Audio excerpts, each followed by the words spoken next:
Today we're continuing to read A Christmas Carol by Charles Dickens.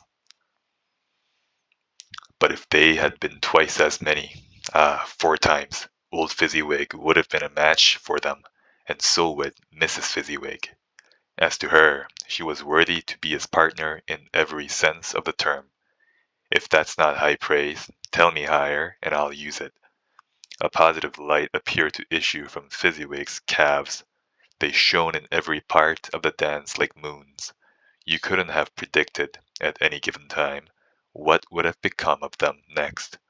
And when old Fezziwig and Mrs. Fezziwig had gone all through the dance, advance and retire, both hands to your partner, bow and curtsy, corkscrew, thread the needle, and back again to your place. Fezziwig cut so deftly that he appeared to wink with his legs, and came upon his feet again without a stagger.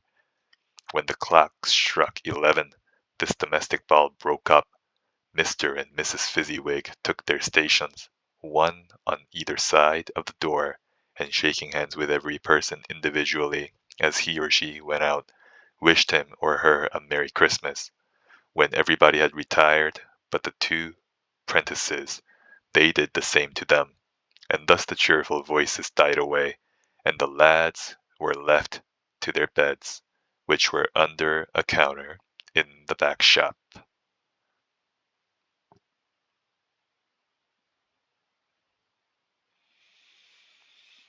During the whole of this time, Scrooge had acted like a man out of his wits. His heart and soul were in the scene, and with his former self. He corroborated everything, remembered everything, enjoyed everything, and underwent the strangest agitation. It was not until now, when the bright faces of his former self and Dick were turned from them, that he remembered the ghost, and became conscious that it was looking full upon him, while the light upon its head burnt very clear. "A small matter," said the ghost, "to make these silly folks so full of gratitude." "Small!" echoed Scrooge. The spirit signed to him to listen to the two apprentices, who were pouring out their hearts in praise of Fezziwig, and when he had done so, said, "Why, is it not? He has spent but a few pounds of your mortal money, 3 or 4 perhaps. Is that so much that he deserves this praise?" "It isn't that," said Scrooge, heated by the remark, and speaking unconsciously like his former, not his latter self. "It isn't that, Spirit. He has the power to render us happy or unhappy, to make our service light or burdensome, a pleasure or a toil. Say that his power lies in words and looks, in things so slight and insignificant that it is impossible to add and count 'em up. What then? The happiness he gives is quite as great as if it cost a fortune." He felt the spirit's glance and stopped. "What's the matter? What is the matter?" asked the ghost. "Nothing particular," said Scrooge. "Something, I think," the ghost insisted. "No," said Scrooge. "No. I should like to be able to say a word or two to my clerk just now. That's all." His former self turned down the lamps as he gave utterance to the wish, and Scrooge and the ghost again stood side by side in the open air. "My time grows short," observed the spirit. "Quick." This was not addressed to Scrooge, or to anyone whom he could see, but it produced an immediate effect. For again Scrooge saw himself. He was older now, a man in the prime of life. His face had not the harsh and rigid lines of later years, but it had begun to wear the signs of care and avarice. There was an eager, greedy, restless motion in the eye, which showed the passion that had taken root, and where the shadow of the growing tree would fall. He was not alone, but sat by the side of a fair young girl in a mourning dress, in whose eyes there were tears, which sparkled in the light that shone out of the ghost of Christmas past. "It matters little," she said softly. To you, very little. Another idol has displaced me, and if it can cheer and comfort you in time to come, as I would have tried to do, I have no just cause to grieve. What idol has displaced you? He rejoined. A golden one. This is the even-handed dealing of the world, he said. There is nothing on which it is so hard as poverty, and there is nothing it professes to condemn with such severity as the pursuit of wealth. You fear the world too much, she answered gently. All your other hopes have merged into the hope of being beyond the chance of its sordid reproach. I've seen your nobler aspirations fall off one by one, until the master passion, gain, engrosses you. Have I not? What then? He retorted. Even if I have grown so much wiser, what then? I am not changed towards you. She shook her head. Am I? Our contract is an old one. It was made when we were both poor and content to be so, until, in good season, we could improve our worldly fortune by our patient industry. You are changed. When it was made, you were another man. I was a boy, he said impatiently. Your own feeling tells you that you were not what you are, she returned. I am. That which promised happiness when we were one in heart is fraught with misery now that we are two. How often and how keenly I have thought of this, I will not say. It is enough that I have thought of it and can release you. Have I ever sought release? In words, no, never. In what then? In a changed nature, in an altered spirit, in another atmosphere of life. Another hope as great, another hope as its great end. In everything that made my love of any worth or value in your sight. If this had never been between us, said the girl, looking mildly, but with steadiness, upon him, tell me, would you seek me out and try to win me now? Ah, no. He seemed to yield to the justice of the supposition, in spite of himself, but he said, with a struggle, You think not. I would gladly think otherwise if I could, she answered. Heaven knows, when I have learned a truth like this, I know how strong and irresistible it must be. But if you were free today, tomorrow, yesterday, can even I believe that you would choose a dowerless girl, you who, in your very confidence with her, weigh everything by gain, or, choosing her, if for a moment you were false enough to your one guiding principle to do so, do I not know that your repentance and regret would surely follow? I do, and I release you, with a full heart, for the love of him you once were. He was about to speak, but with her head turned from him, she resumed. You may. The memory of what is past half makes me hope you will have pain in this. A very, very brief time, and you will dismiss the recollection of it gladly as an unprofitable dream, from which it happened well that you awoke. May you be happy in the life you have chosen. She left him, and they parted. Spirit, said Scrooge, show me no more. Conduct me home. Why do you delight to torture me? One shadow more, exclaimed the ghost. No more, cried Scrooge. No more. I don't wish to see it. Show me no more. But the relentless ghost pinioned him in both his arms and forced him to observe what happened next. They were in another scene and place, a room not very large or handsome, but full of comfort. Near the winter fire sat a beautiful young girl, so like that last that Scrooge believed it was the same, until he saw her, now a comely matron, sitting opposite her daughter. The noise in this room was perfectly tumultuous, for there were more children there than Scrooge in his agitated state of mind could count, and, unlike the celebrated herd in the poem, they were not 40 children conducting themselves like one, but every child was conducting itself like 40. The consequences were uproarious beyond belief, but no one seemed to care. On the contrary, the mother and daughter laughed heartily and enjoyed it very much, and the latter, soon beginning to mingle in the sports, got pillaged by the young brigands most ruthlessly.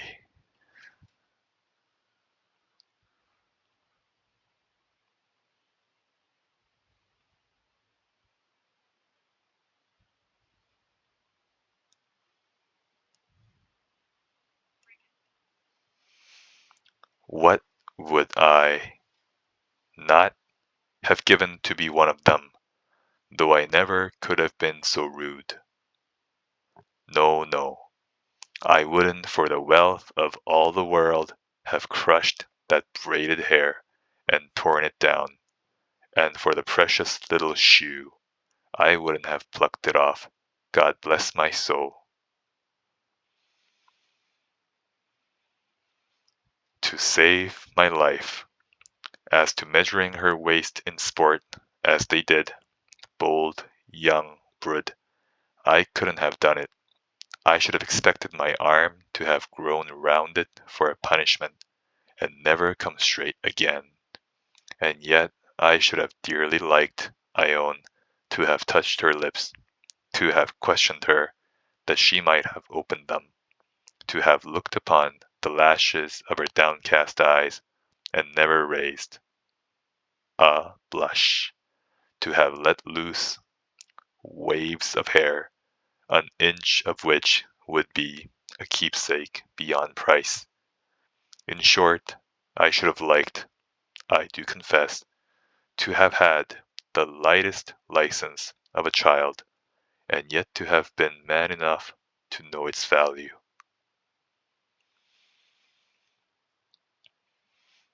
But now a knocking at the door was heard, and such a rush immediately ensued that she with laughing face and plundered dress was borne towards it, the centre of a flushed and boisterous group, just in time to greet the father, who came home attended by a man laden with Christmas toys and presents.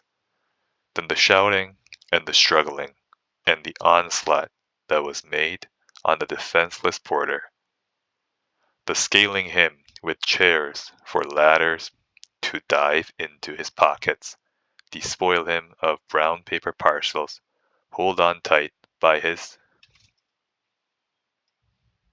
cravat, hug him round his neck, pummel his back.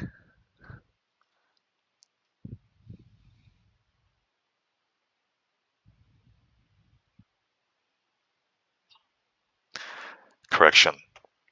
Pommel his back and kick his legs in irrepressible affection. The shouts of wonder and delight with which the development of every package was received, the terrible announcement that the baby had been taken in the act of putting a doll's frying pan into his mouth, and was more than suspected of having swallowed a fictitious turkey, glued on a wooden platter. The immense relief of finding this a false alarm, the joy and gratitude and ecstasy, they are all indescribable alike. It is enough that by degrees the children and their emotions got out of the parlor, and by one stair at a time, up to the top of the house, where they went to bed, and so subsided.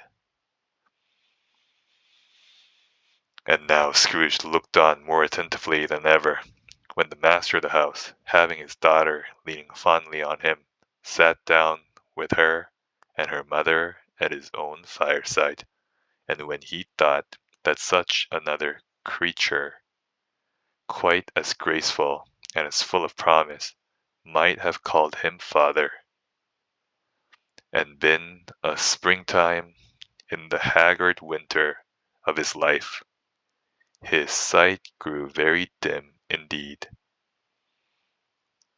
"Belle," said the husband, turning to his wife with a smile, "I saw an old friend of yours this afternoon. Who was it? Guess.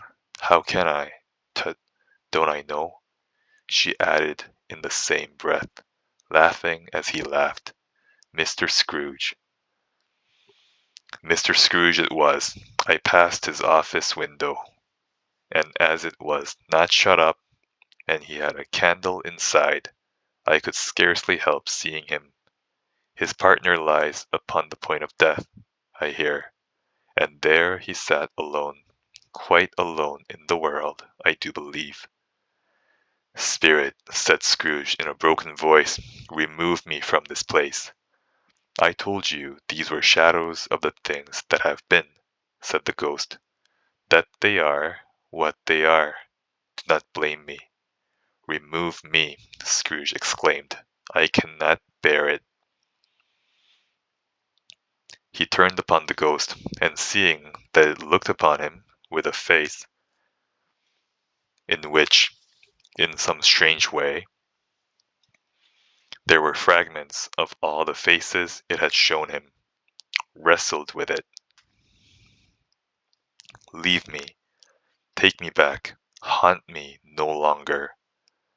In the struggle, if that can be called a struggle in which the ghost, with no visible resistance on its own part, was undisturbed by any effort of its adversary, Scrooge observed that its light was burning high and bright, and dimly connecting that with its influence over him, he seized the extinguisher cap, and by a sudden action pressed it down upon its head.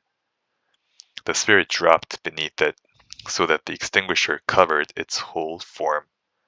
But though Scrooge pressed it down with all his force, he could not hide the light, which streamed from under it in an unbroken flood upon the ground. He was conscious of being exhausted and overcome by an irresistible drowsiness, and further, of being in his own bedroom. He gave the cap a parting squeeze, in which his hand relaxed, and had barely time to reel to bed before he sank into a heavy sleep. Stave 3. The second of the three spirits. Awaking in the middle of a prodigiously tough snore, and sitting up in bed to get his thoughts together, Scrooge had no occasion to be told that the bell was again upon the stroke of one. He felt that he was restored to consciousness in the right nick of time, for the especial purpose of holding a conference with the second messenger dispatched to him through Jacob Marley's intervention. But finding that he turned uncomfortably cold when he began to wonder which of his curtains this new spectre would draw back, he put them every one aside with his own hands, and lying down again, established a sharp lookout all round the bed, for he wished to challenge the spirit on the moment of its appearance, and did not wish to be taken by surprise and made nervous.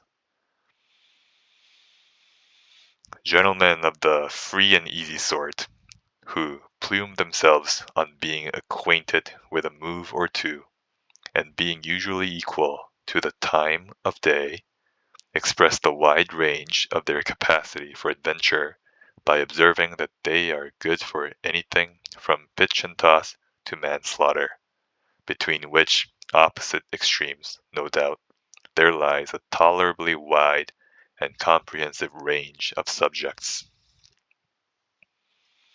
Without venturing for Scrooge quite as heartily as this, I don't mind calling on you to believe that he was ready for a good, broad field of strange appearances, and that nothing between a baby and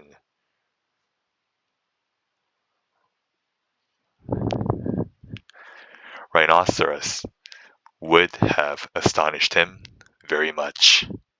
And that's the end of the reading for today. Have a good day.